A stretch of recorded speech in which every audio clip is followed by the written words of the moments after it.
Okay, on the fun project side of things in my workshop, I have this beautiful piece of curly maple that I machined down here, thickness down, and my plan is to match my end vise here.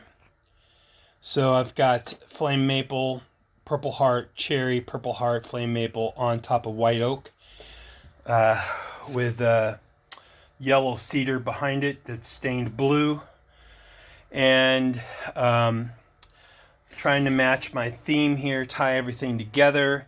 So down here, excuse my messy bench, the whole point of this bench was for it to not be messy, and it's messy. So anyways, I'm going to I machined together some more of that same wood right here, this guy right here. So this is flame maple, purple heart, cherry, purple heart, flame maple.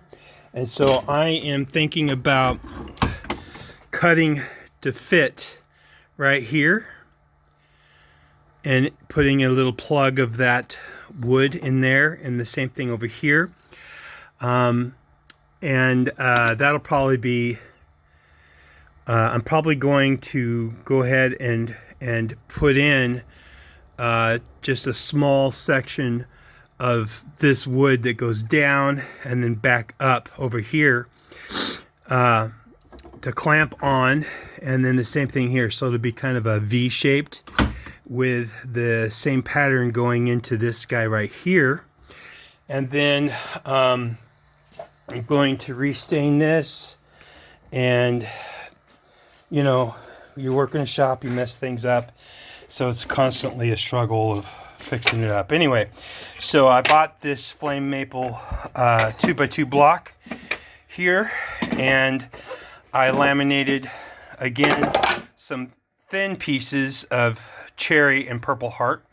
So this I'm going to use in here. I'm going to put laminate pieces together in this wood. I'm going to cut this and then put the little set of the stripes in here, and another, and then I'm going to cut those out, and I'm going to put them in a mold, and then I will pour blue resin, transparent, I believe is what I'm going to go with, resin with maybe a little bit of diamond dust to match this right here, and then these will be handles. So I have two of these pieces to do that with. And then over here, I'm going to keep this, but I have a digital measuring device, and there's no way to clamp it onto here, and they make a retrofit, but it's ugly and it has their name and branding all over it.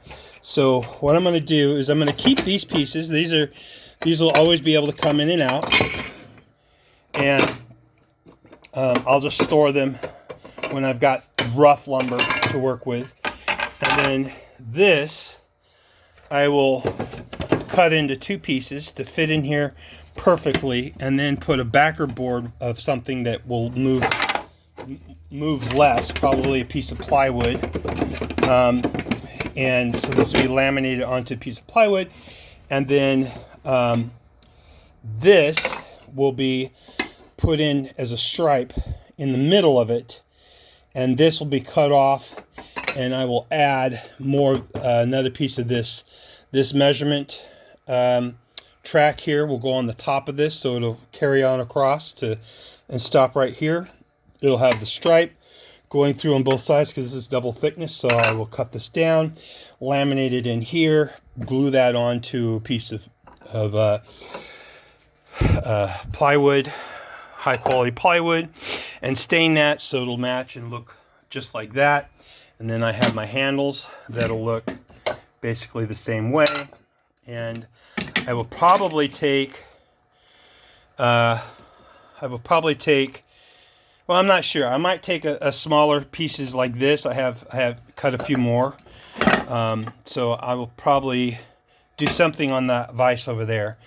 And then I will make, for the digital measuring device, I will make a clamp that it slides into the track here, so I can move it back and forth on the top of this. So I have my choice of, I'll have a way to mount it on top of this plate. And when I'm doing fine cutting, I will use this. And when I've got rough lumber and bevels and stuff like that, I'll take this out. I'll take it out, and then I'll put these metal ones back in.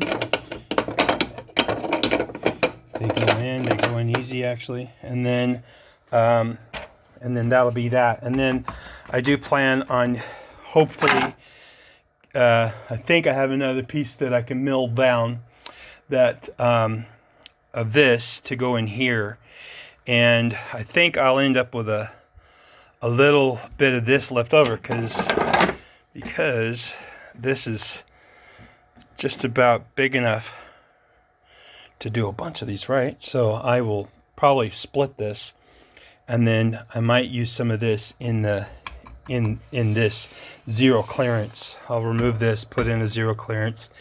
I think I'll make a couple of these, and maybe buy an anodized aluminum one if I can find that. That might be kind of nice. But yeah, that's my plan. Oh, and then this will be shaped on my lathe.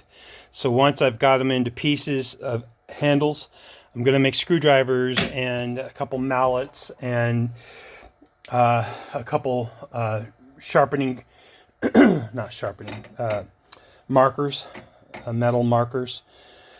And anything else I'll just have left over to whenever I need a handle. I might replace this handle here since it's getting glue all over it. So I might replace this to match. I think I will actually. And that'll just be a little piece of this right here. Boom. And when I shape it on the lathe, it is going to lose some girth. I do also have another piece of flame maple that I'm going to use to make a mallet. It's a piece of live edge. I'm going to leave the live edge. Let's see. Come over here. Messy shop, messy bench, never ending. So I've got this guy here, this beautiful piece of flame maple. And I'm thinking about making this be a mallet and leaving the top kind of jagged. You know what? I might even make it look live edge.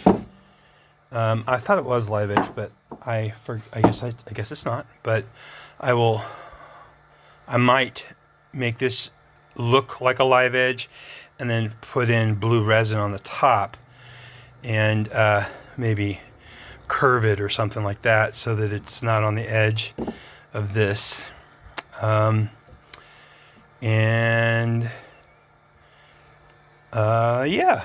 Yeah.